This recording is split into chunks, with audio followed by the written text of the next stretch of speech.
Everybody, thank you so much for joining 9:30 on a Tuesday morning. We're going to get started relatively promptly in approximately 60 seconds. So if you need a cup of tea, glass of water, basically putting liquids in or taking liquids out, you've got about a minute to do that, and then we're going to get stuck in. And just to test the chat, if you want to write into the chat where you're calling in from, just say hi and let us know. Like here in York, the weather is beautiful. So maybe just give us a line about how the weather is where you are right now.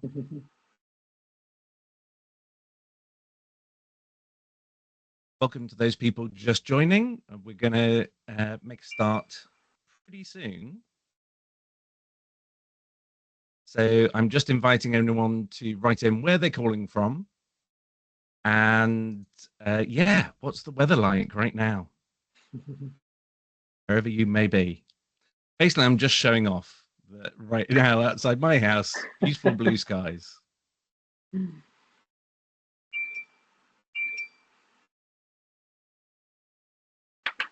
to know it's sunny down in Salisbury over the Henge. And sad for Northallerton turning grey.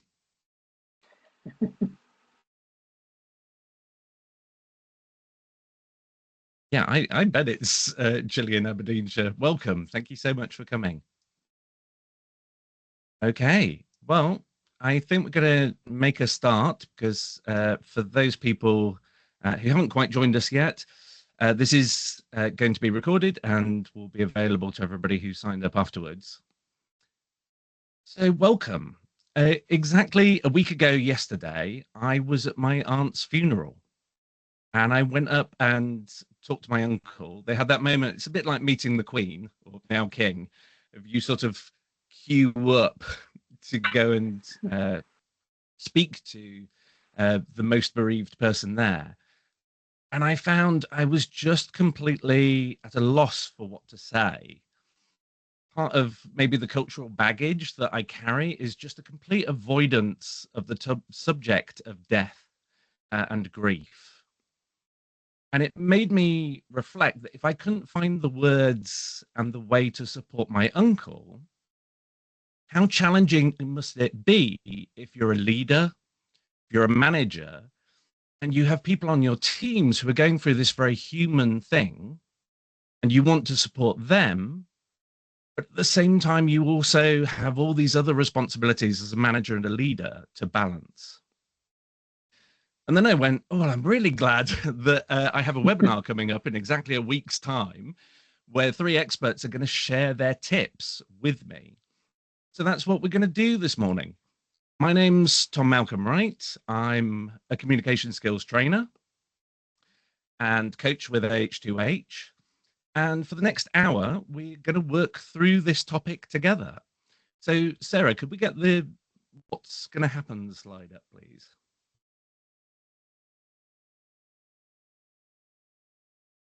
So we're going to meet our panelists and then we're going to have a panel discussion. We're going to get 10 minutes from Susan on why grief in the workplace matters. We're going to be looking at this topic together. When we get to the panel discussion, I'm going to be asking some questions, but then there is going to be a Q&A. So as we go through, if things are coming up for you that you really want an answer to, please put it in the chat. We can put it to our experts. And by the time we close out, we are going to have some key takeaways, some concrete things that you can use in your workplace. Final little thing by way of an introduction is, as I say, all of this is going to be recorded and we're going to share it all with everybody who signed up at the end, along with a document of kind of key takeaways. And I guess one of the reasons that I'm mentioning that is this can be quite a powerful topic. So if anything comes up for you that maybe you go, oh, actually, I need to take a breather, please feel free to look after your needs, take a breather, and know that all these resources still be available to you when you're ready to come back to it. So without further ado, if we stop the sharing. Let's meet our panelists. And first up, Angie, would you like to introduce yourself, and would you like to tell us why is this topic important?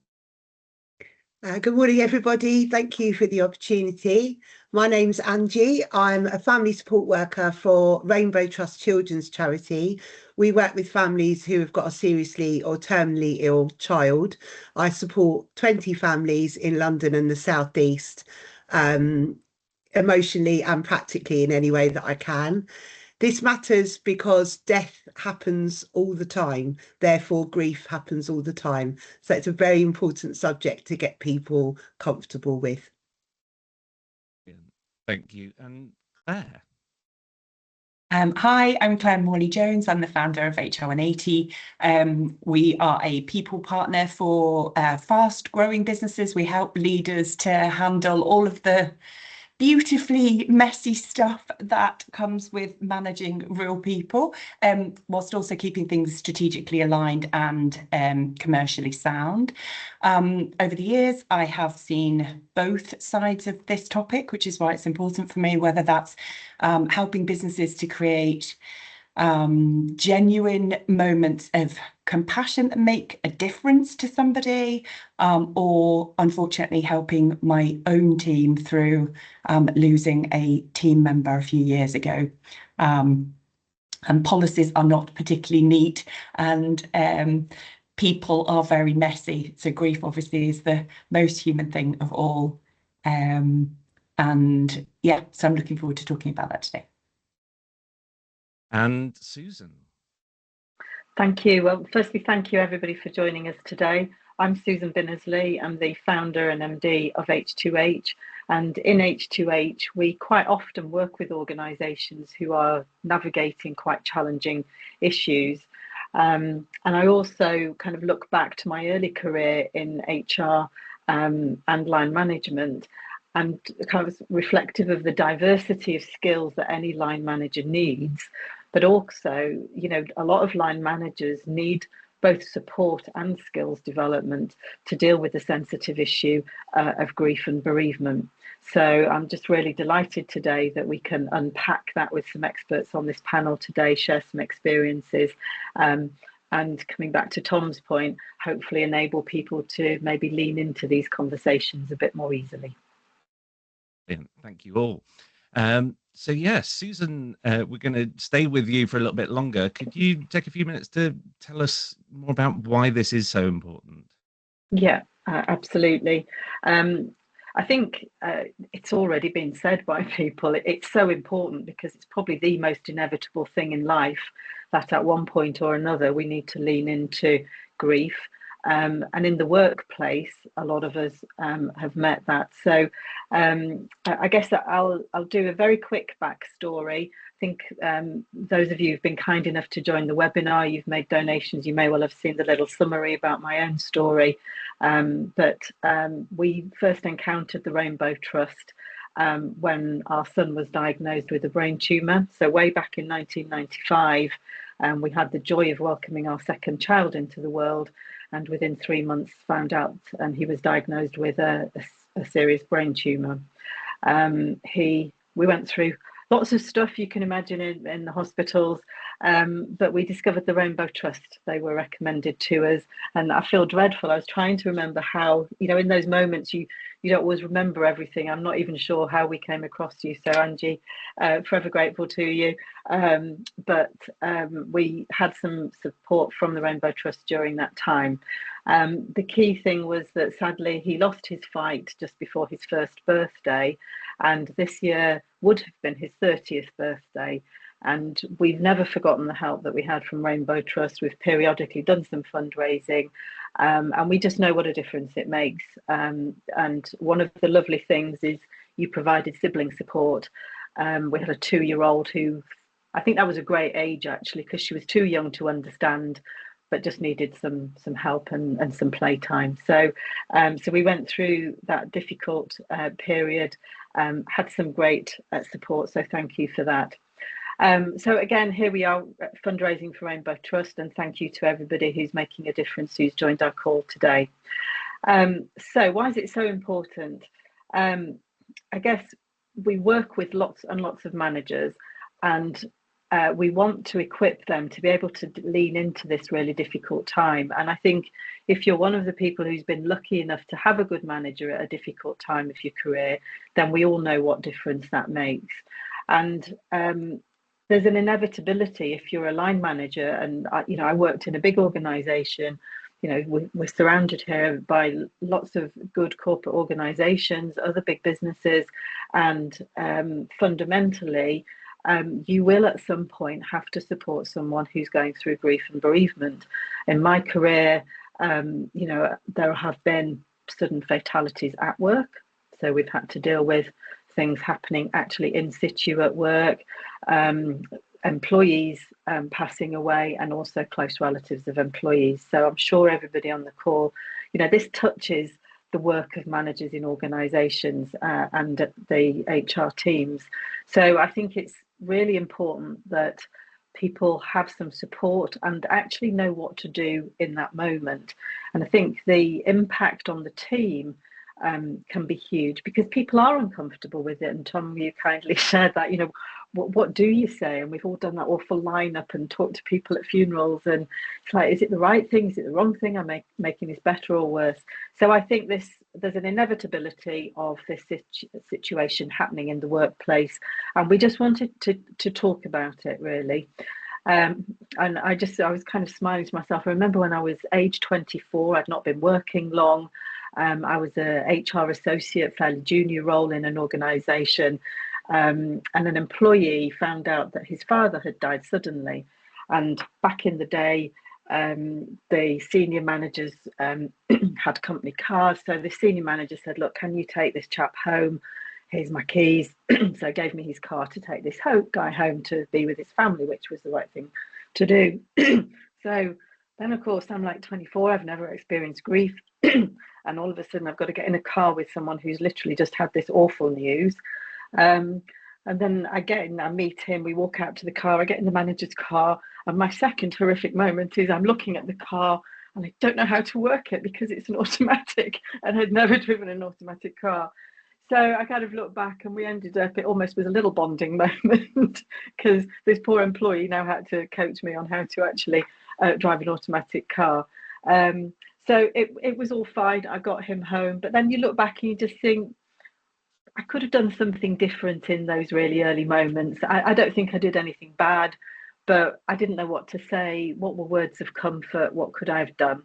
So I think, I like to think I'm someone with a lot of empathy, but in those moments when you have those encounters for the first time, what is the right thing to say? What feels good? So again, another reason to actually address this today with some experts on the scene here. And again, I'm quite reflective of, obviously with the grief that I experienced in the workplace as well. I worked for a great organisation, but my observation when I look back was that people were well-meaning, but they offered solutions. I don't actually remember anybody saying, how are you?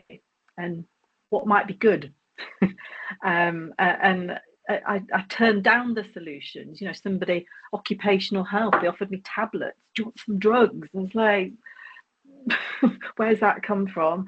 I was offered part-time working, but it was the solution put forward rather than exploring what a good solution might be.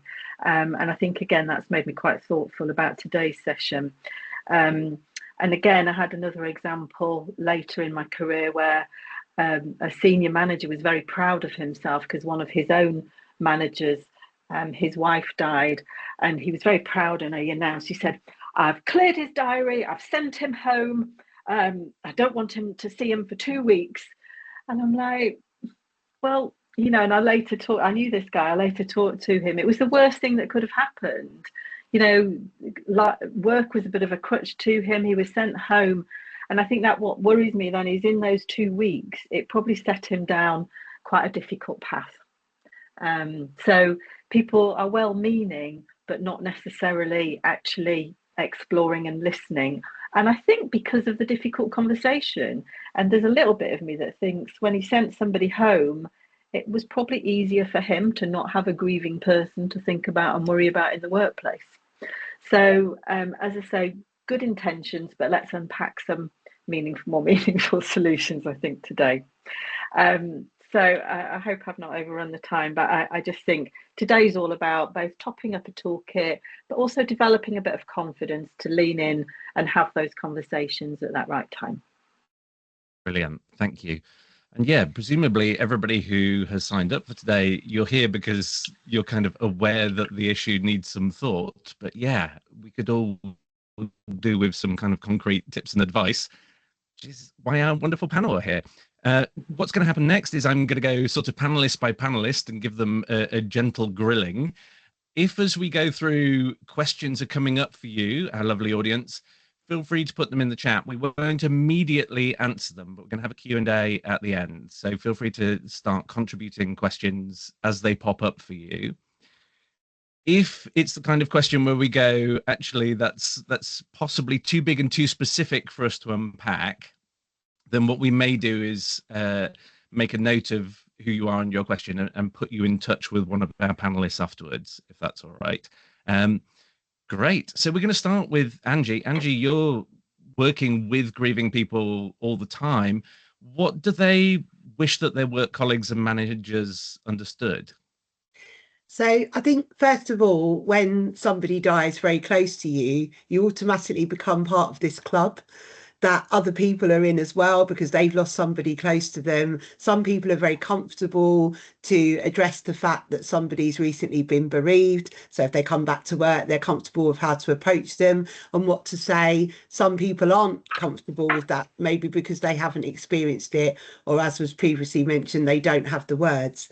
So I think one of the things that comes up a lot for me is when parents are going to return to work, they don't want to be defined by, the fact that they're bereaved. They want people to be aware, and obviously they want people to have empathy. They don't want to walk in to work on their first day back and feel like they're on a stage and that everybody's treating them differently. People have suddenly forgotten all their skills and their personality, because they are still that person. And in the time that they've maybe had off for some bereavement leave, they will have processed some of their feelings and made the decision, hopefully, when they're ready to go back to work. So to be ready to go back to work and walk in and then suddenly be taken back to being the person, who's bereaved, and that's what it's all about, can be quite difficult. So I think if I suppose HR managers and organisations can kind of get other staff ready for that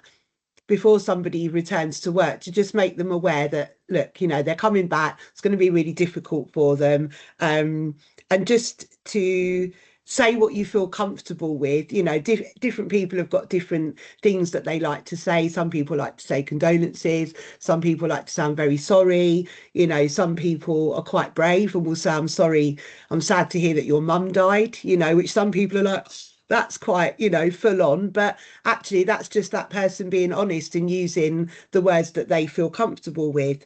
It's important that a person isn't ignored when they come back to work. You mentioned it, Susan, there, about the fact that sometimes people find it easier to just put that person over there because they're so uncomfortable themselves.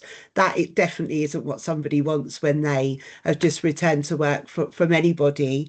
So just to get, employees and colleagues used to that.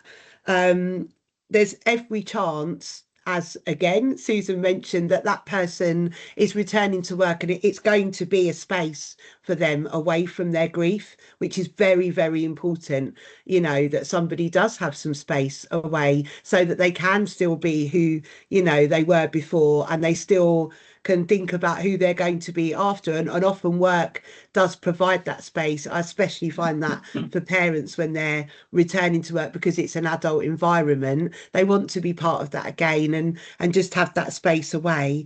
And they will still want an ordinary conversation about the weather, you know, about what somebody's wearing. I don't know, whatever people talk about at work. I know that where I work, things are probably quite different, the conversations, but just those kind of small talk conversations are still important to that person, you know, for somebody to, you know, just say, oh, it's sunny today or something like that, just ordinary conversation. And I think as well, it's important to not think that there's a solution, because there isn't a solution. Somebody's died and there is no solution to that at all. And to be able to ask somebody, how are you feeling this morning?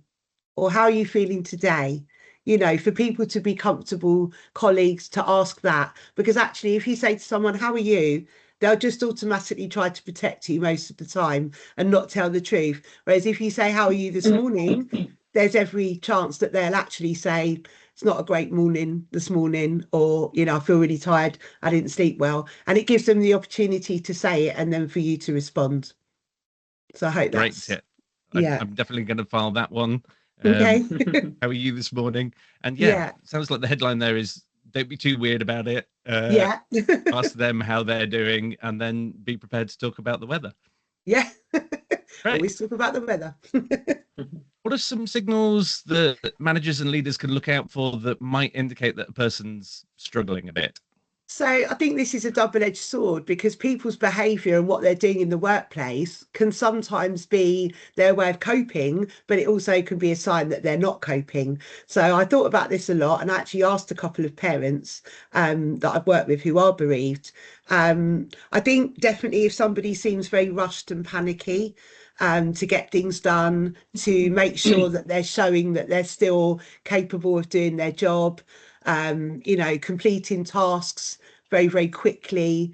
That kind of, you know, when you notice that somebody's just going a bit fast, they might be talking a bit fast, sort of over coping, looking as though they're rushing. I think that's definitely one that is a sign that maybe they're feeling overwhelmed.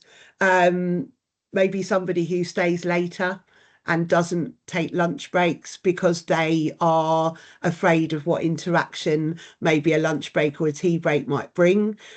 Staying late because they don't want to go home, because that's going back to their situation. That those were two things that parents said to me. And yeah, kind of being withdrawn. Again, a bit of a double-edged sword, because sometimes somebody might be a bit more withdrawn to protect themselves, but I think it's definitely worth checking with them that they're okay if they're acting either in that way or that they're seeming very sort of rushed.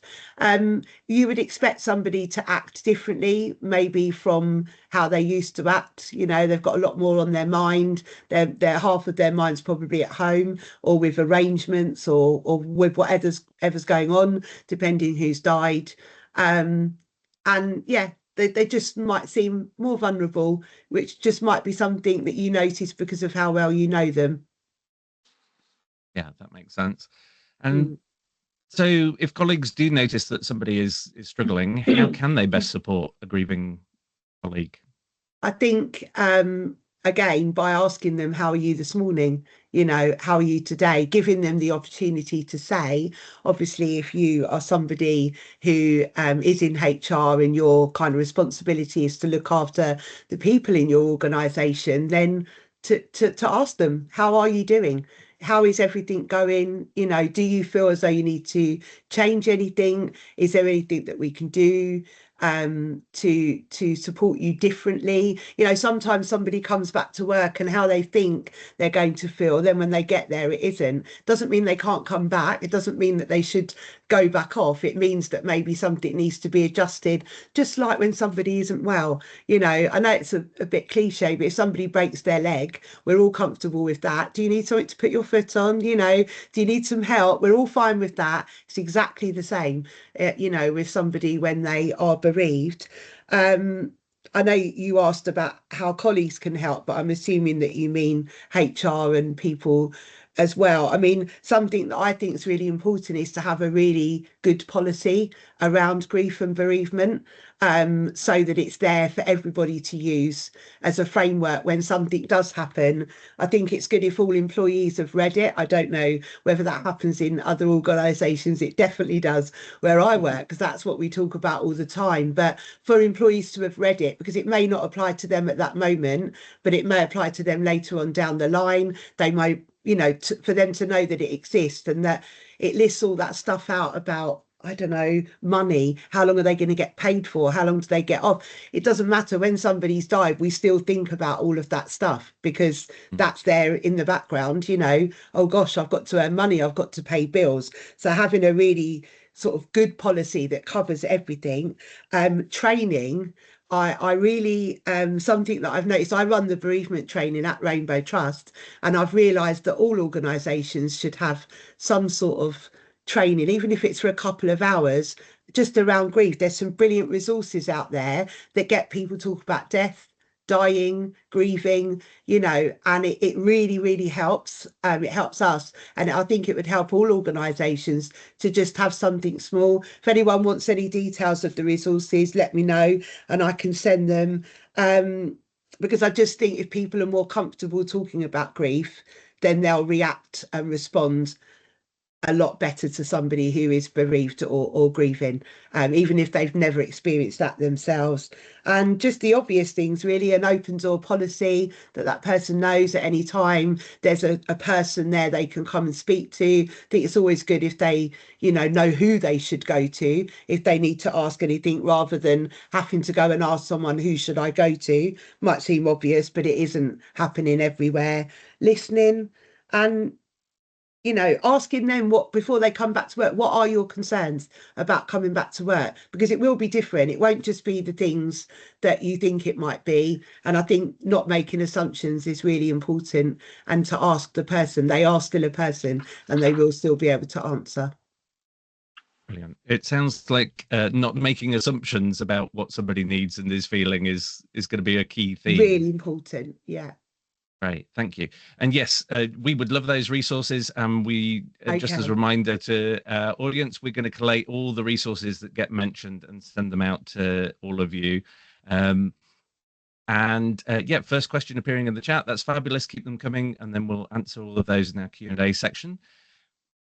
There was a great segue there about policy, but before we come to you, Claire, to talk specifically about policy, I just wondered, either Claire or Susan, was there anything coming up from what Angie was saying that you want to reflect on or amplify? I think for me, I think the signals were really helpful. And, you know, just those, you know, if I'm kind of thinking, what might we, you know, what are the sort of things that might help a busy line manager? And, you know, just having actually a little bit of a, if you see this could be this, or so I actually thought your list of signals was super helpful there, Angie. Thank you. I also thought that everything was relevant when somebody maybe knows that family member has now had a terminal diagnosis. So before that, there's a lot of hope. But obviously, once you have that terminal diagnosis, your mindset is then slightly different. And lots of what Angie said would be relevant to those circumstances as well. Those individuals also need support. Yeah, so yeah, that's my insight. Yeah, that's a really great point, that grief can begin before death, to be addressed in the same way. So Claire, we're over to you to focus a bit more on policy. So what would you typically expect to see in a bereavement policy, and what are the biggest practical challenges you've seen? So what you would typically see in a policy, unfortunately, policies are really short, quite factual documents normally. They would usually cover things like who actually qualifies as close family, how many days, like specific days that you would be able to take for particular categories of family, whether that's going to be paid or unpaid. There's normally a short line in there about notifying your line manager. And unfortunately, that's about it. In my experience, they are not particularly helpful. And so the biggest challenges that we find are all those unhelpful bits. So, for example, they're just too rigid. They cannot possibly support every single circumstance. I mean, many policies still talk about just having 5 days, but we've had people where the funeral was overseas, or an individual died in our service overseas and their wife works for the company. None of that is covered in a policy. What if you all of a sudden obviously become a single parent? What if the emotional impact of everything that you're going through doesn't hit for a few weeks, like you've had these 5 days off at the outset, but that doesn't cover every eventuality? Because I think people grieve in waves. You can't put a policy around when somebody is going to grieve, but you can put some guidance around it. And I think that's where most policies fail. The very narrow bereavement is often defined as the loss of an immediate family member and not really anyone else, but that it comes in many forms. We've seen legislation change thankfully, in relation to miscarriage and stillbirth. But what about losing your best friend from primary school, or a client? We've lost a client, somebody that we'd worked with almost day in and day out for 15 years. So I mentioned obviously about anticipatory grief as well, when you're caring for somebody who's terminally ill, and policies tend to exclude those experiences, and as a result they send quite a powerful message. It's completely unintended, it's not conscious, but it's an unintended message about what actually does count as real grief. And then I think the final big challenge is that managers panic. And as a result of that, and even I was a bit panicked today, I said to Susan when I joined the call, "Oh, what if I say something wrong?" And I think that's everybody's go-to, isn't it? It's like, and it comes back to now you're thinking about you again rather than thinking about the actual individual. So managers panic, they become too focused then on compliance. They're like, well, what is, if the policy says reasonable time off, well, what then? They become obsessed with what is reasonable time, as though there's some kind of magic number to it. So the challenge isn't writing the policy. The policy can be done quite well. It's actually, for me, it's about interpreting it with compassion, and managers needing to have clear guidance. Angie talked about the training and making sure that they have the confidence to neither overstep the boundaries, but then not either just retreat into the formality of it either. So yeah, that's where I'd be on that one. Yeah, that makes sense.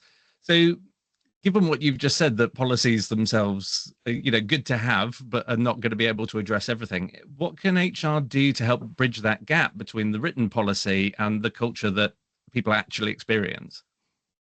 Yeah, I think that's the heart of it. The policies just set the rules. Any of the policies, it doesn't necessarily have to be the bereavement one, they just set the rules. But it is the culture in every single business that decides how those rules are going to be lived and experienced in real life. Because you could have the most compassionate policy in the world, but if managers actually don't know how to talk about loss, it will still end up feeling quite cold, and very transactional, I guess. And I think HR's role predominantly is in that translation. We help people to take what's written down and help managers and then teams to live that out in a very human way. So in terms of the policy, it's really important to try and design that for reality, not for theory, and maybe have almost like a tiered response, simple tiers, so that manager knows what flexibility looks like at different levels of impact. So tier 1 might be about that immediate shock and funeral logistics. Tier 2 might be about ongoing care or complex admin if that person was really close to you and now you've become responsible for their estate, for example. Tier 3 might then look at, well, what do we do about the anniversaries or delayed waves of grief, so that each tier links to practical options that every manager can take, such as a bit of additional extended paid leave, for example, or having flexible hours or hybrid working, or reduced targets around an anniversary date, or a phased return. Susan talked, I think, about actually asking the person, so that should be in the policy as well, that this should be a discussion with some guidance notes for the manager to actually have that discussion with an individual. And I think that the policy needs to broaden who counts, what it needs to cover more than immediate family, and recognise that there are so many other non-traditional families, for example, and avoid people feeling as though they have to prove their grief. And then equip managers like adults, so they're not gatekeepers, they're not policyholders, they're not police officers, and the speed of kindness in these particular situations is going to be what matters. So you definitely need to equip managers and train them, and operationalize compassion. Every business should have a way of understanding all the tasks that person does, for example, so that if not just for bereavement, but anytime somebody is off, then everything can be redistributed without putting the onus on a particular person to hand over all their workload. I think that's important as well in this context. Yeah. Operationalizing compassion, that's fabulous. I'm going to definitely be taking that on. So what's one policy adjustment you found is kind of most impactful in creating a compassionate but sustainable culture around grief in the workplace? I think that for me, that would be grief flexibility. And that instead of saying that you get those 5 days, which is just a policy baseline at the end of the day,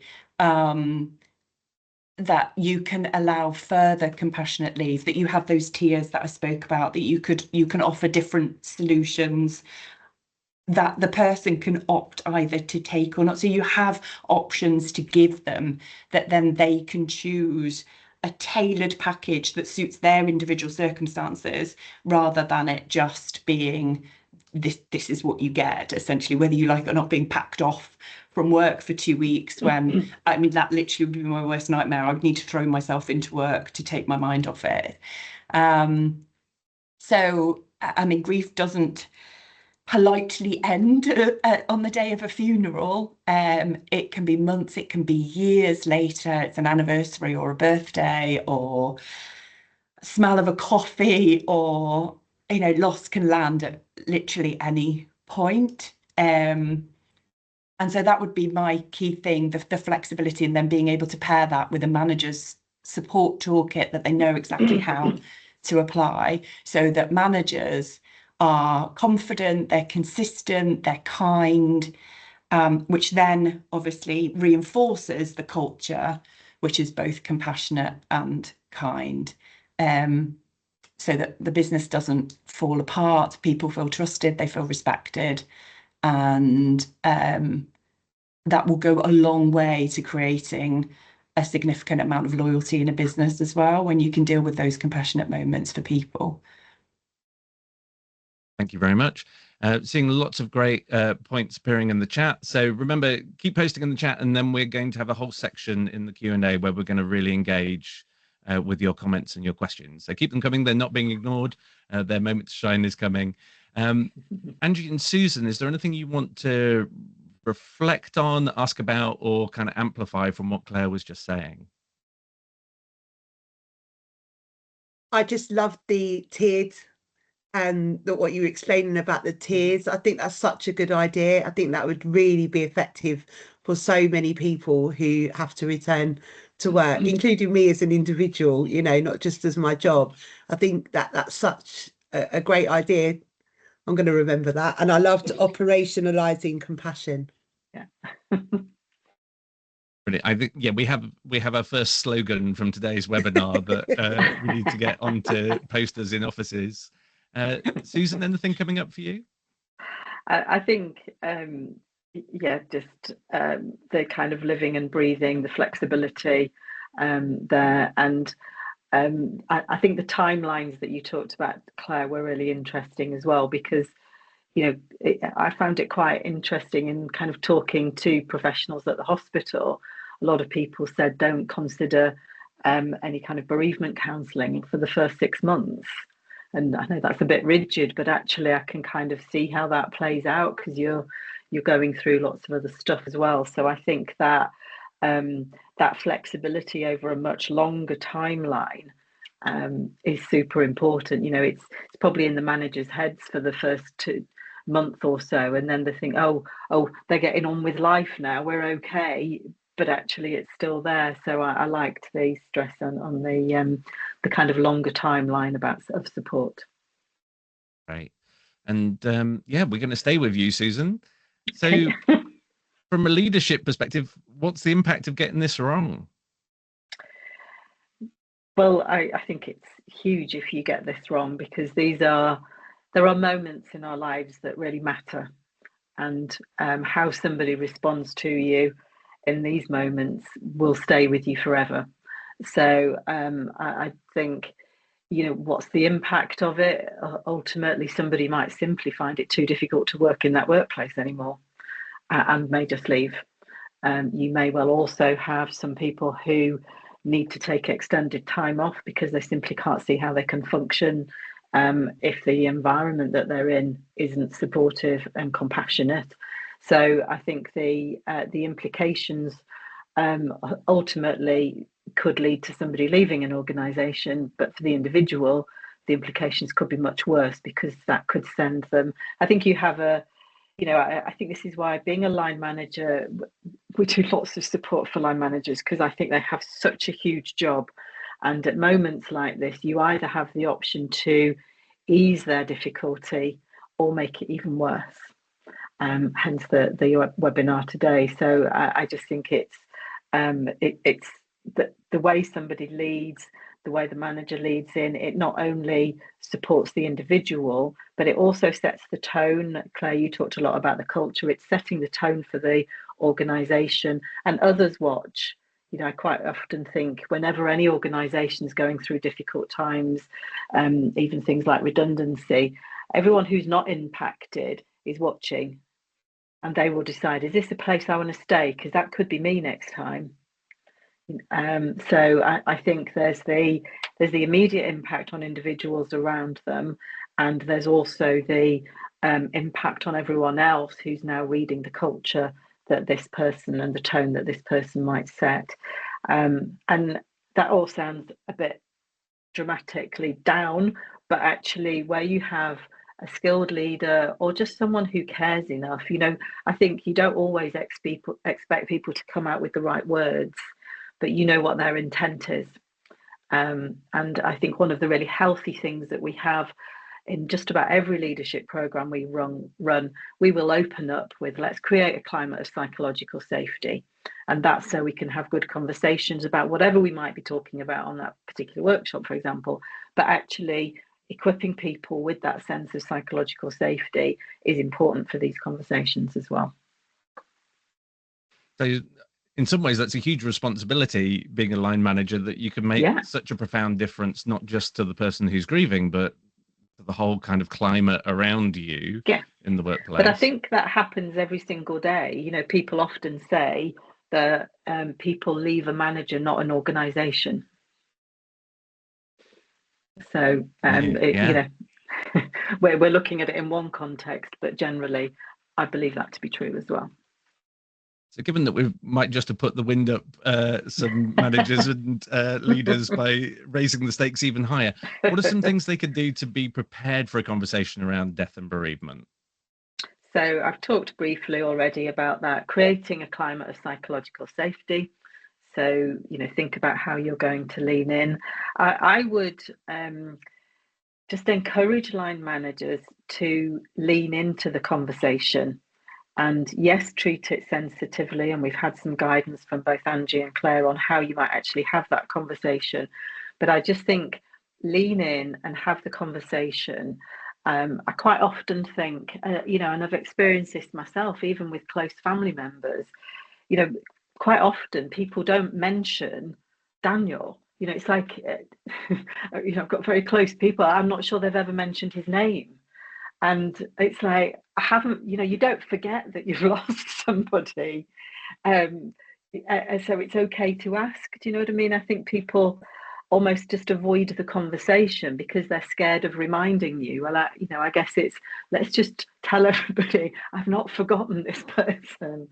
So I think operate with psychological safety, but be okay raising it, because you know, that's where the compassion comes from. Yes, do it sensitively, but don't ignore the fact, and be comfortable. And you know, you can always say, you know, I you know, wanted to ask you some questions. Do you feel okay if I do ask you some questions about it?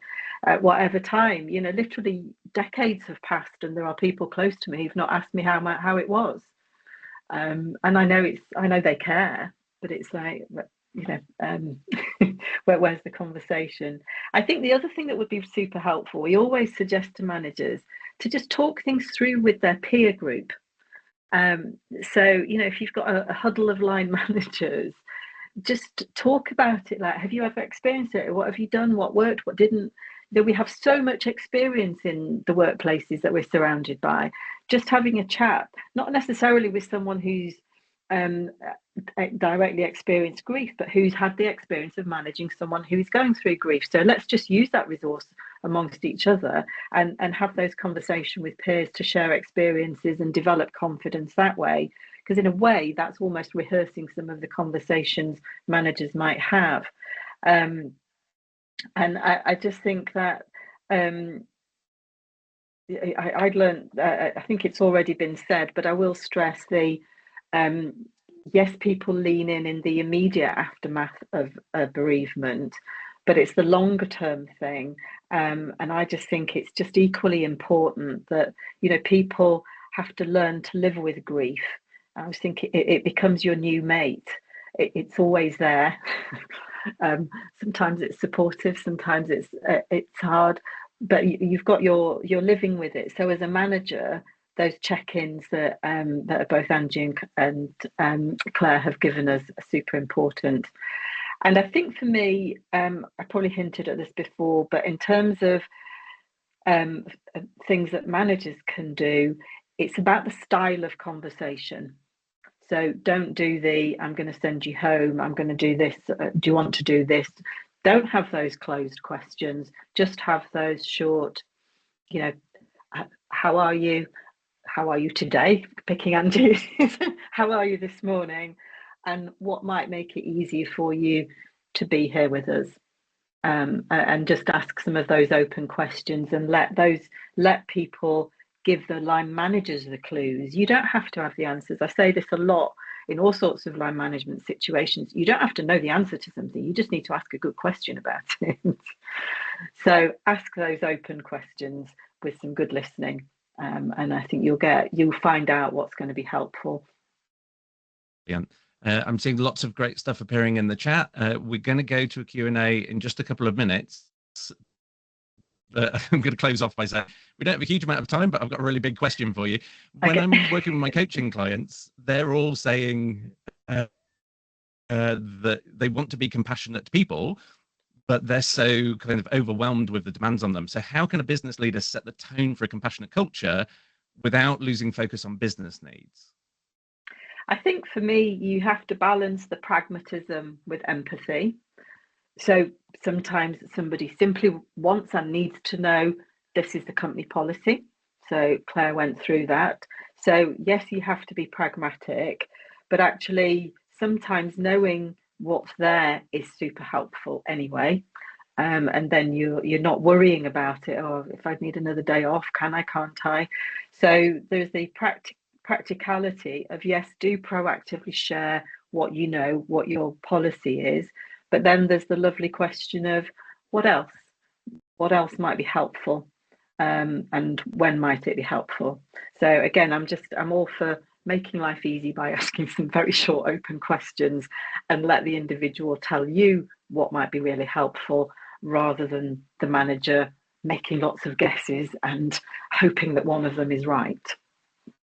And I think just in terms of, I know we're kind of this balance with business needs. I think compassionate culture, we live in times now, thank goodness, where psychological safety, compassionate culture, these are words that everybody would support. You don't have to fight to get that in a good organisation today. And I also think as well, it impacts your overall employer brand. You know, I worked for BAE Systems when we went through our difficult time. I made an assumption. I remember once I was in hospital with Daniel, and the welfare officer came along and she said, "Are you all right for money?" And I'm like, "Well, of course I am, because I work for BAE Systems. I work for a big corporate organisation." And she said, "That doesn't necessarily mean you're going to get paid." Trust me, you know, a lot of organisations don't support. I'm going back 30 years, but BAE, they were super. There was no question I would get paid. I got all the support that I guess I could have asked for. So I think it has a really positive impact on the employer brand.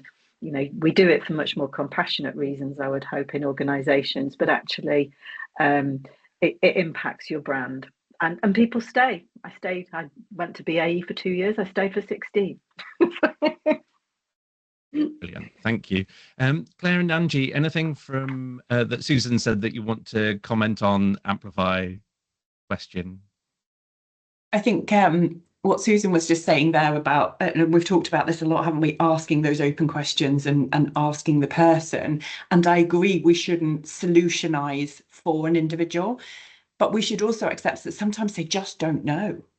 They don't know what the options are. They don't know what's available to them. They don't know how they feel. They can't think it through. And so definitely asking them, absolutely first port of call, but then having, if I called it a bag of tricks, I feel like that would be really inappropriate. Having some options that you can say, well, would this help? Would that help? So that they don't feel more overburdened with the questions. I think there's a really healthy balance that can be achieved there, but definitely starting with the open questions is the best way to go.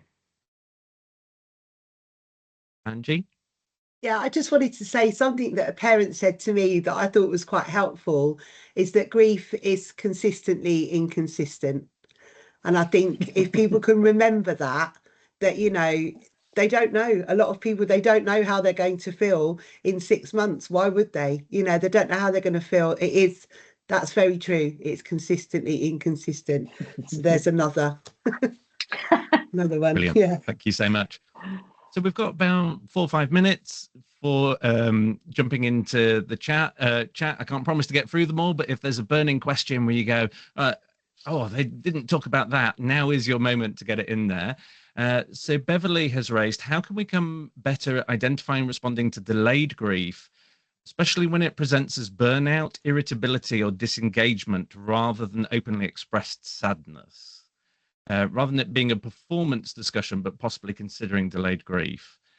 Any thoughts? I mean, in my experience, anything where performance has slipped, regardless of the reason, is not straight into a capability process anyway. It is a sit down and a conversation and to explore what might be happening, not just at a surface level, but at that deeper level, in the hope that you can uncover it. It is, though, difficult, obviously, when there are commercial realities, and if that person just is simply unaware of where these things are coming from, and then that falls back on your culture of trying to be supportive first, rather than just simply always managing performance and explaining higher expectations. Brilliant, thank you. Katie Morris makes a great point that people caring for those with degenerative lifelong conditions can be living with continual bereavement, not knowing that yesterday was the last they will ever be able to do, whatever it is, which I think is a fabulous point. Peter Quinn, and there's a content warning around suicide, shares, when working with the business a while ago about a carer's policy, which links with the bereavement and framework, I learnt that 1 in 2 of us will be affected by dementia in our lifetime, either by caring for someone with the condition, developing it ourselves, or both. So very likely an impact. also the importance of having a policy that reflects various bereavement, including bereavement by suicide. Sarah, do you want to unmute and just say the point you were raising about flexibility? Yeah, happy to. Yeah, so when my father died, my employer gave me a really flexible approach. I think from memory, it was something like 2 weeks paid leave to take as and when you choose. And that was really, really important to me, rather than, he had been ill for a long time.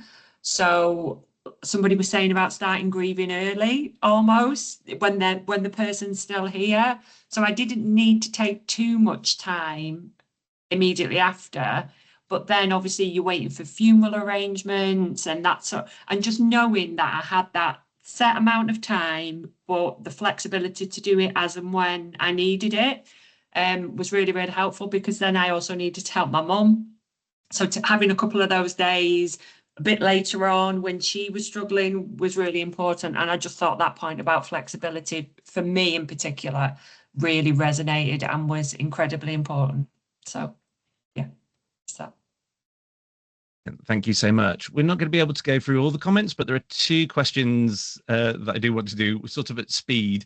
So has anybody got any thoughts on managing compassion fatigue from others in the workplace? So other colleagues reluctant to continue to make that offer of support and concessions to somebody who's grieving? Angie?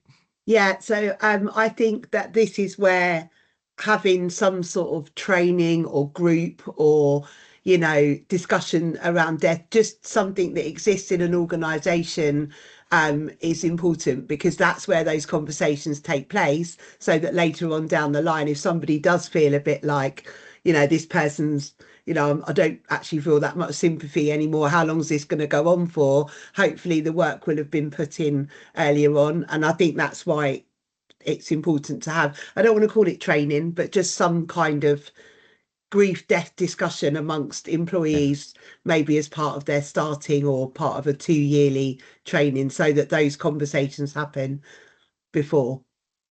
Brilliant. Yeah. And Sorry. No, go for it, I was also going to say that sometimes the role of the compassionate person falls to literally just 1 or 2 people in a team. And then other people are either not involved but see them being pulled into a particular situation, and they have compassion fatigue, like, oh, how long is this going to go on for, because they don't understand it themselves, because they're not involved. It's not a shared responsibility amongst the team, or the 2 individuals who are constantly supporting have compassion fatigue. So I do think that it should be a united effort, and as many people as possible being involved, so that it doesn't just fall usually on 1 or 2 key people. Brilliant. Thank you. Just a real quick point. Yes, Susan? Sorry, real quick. I just think the other thing as well is, I know we're focusing on an organisation, but actually there are an awful lot of opportunities today to get help from outside sources. So sometimes organisations have an employee assistance programme where they will already have some things lined up, but also just reaching out and finding out what's there. As I say, we were very lucky, we got introduced to the Rainbow Trust. But I think even today there are lots of organisations. So yes, you can, we've looked at inside, how we manage it inside, but also there are external organisations who could probably lean in and give support as well. Brilliant. We've covered a huge amount, and we're going to capture as much of that as possible and send it out to everybody. But to close out, for each of our panelists, literally just kind of a sentence or so, what would be your 1 top tip? What 1 takeaway would have the biggest impact for the people who've joined us today? Claire, what's coming up for you? After I think HR knowing how to handle things in the future. So once the initial shock has passed, perhaps inviting that person to write something down, a short note, something like that, to their future self that says, maybe in 3-6 months ahead, this is what I think I'm going to need, or what I might want colleagues to understand. So I might still have difficult days, or don't tiptoe around me, or I'd appreciate flexibility around anniversaries. Now that will change, but it will might change, sorry, but it will form the basis for then HR to be able to have a conversation with that person, so that in each step they know how to offer the best level of support for that individual. Brilliant. Thank you so much. Angie, top takeaway? It's inevitable, so try to keep it part of the practice and keep talking about death and bereavement and grief and dying. Brilliant. As an organisation. Susan. Yeah, Angie's kind of said it for me. Just be comfortable opening up the conversation, or responding to a conversation if somebody takes you down that path. Great, thank you. And Sarah, if we can have the final slide. I just want to say thank you so much to Claire, Angie and Susan. That's been a fascinating conversation. So much thanks to all of you for caring enough to be here and for contributing so generously in the chat. As you know, the main function of this is we really want to range awareness and skills around this for managers and leaders, but we are also doing this as part of fundraising for the Rainbow Trust. So this workshop is free. But if you would like to donate to the Rainbow Trust, that would be a really beautiful thing you can do, because they're a wonderful charity supporting families with a seriously ill child. And the final thing to say is this is the first in a series of webinars. So yeah, please follow H2H and come to our future events, because I think we can agree this is a really important topic. Thank you all so much for your time. We're bang on 10:30. Enjoy the rest of your day. And here's to changing the culture around grief. Thank you so much. Thank you. Thank you, Tom. Thanks, Tom. Thank you, everyone. Thank you. Okay, I'm going to end the event now, which will mean that it'll stop recording. Just give people a couple of moments if they just want to pop anything in the chat. And then I'll shut that down. So thank you all for attending, and thank you so much to our presenters, because that was really invaluable and gave me a lot to think about, and I hope that you can all take that back to your organisations as well. Okay, bye-bye everyone. Thank you. Thank you.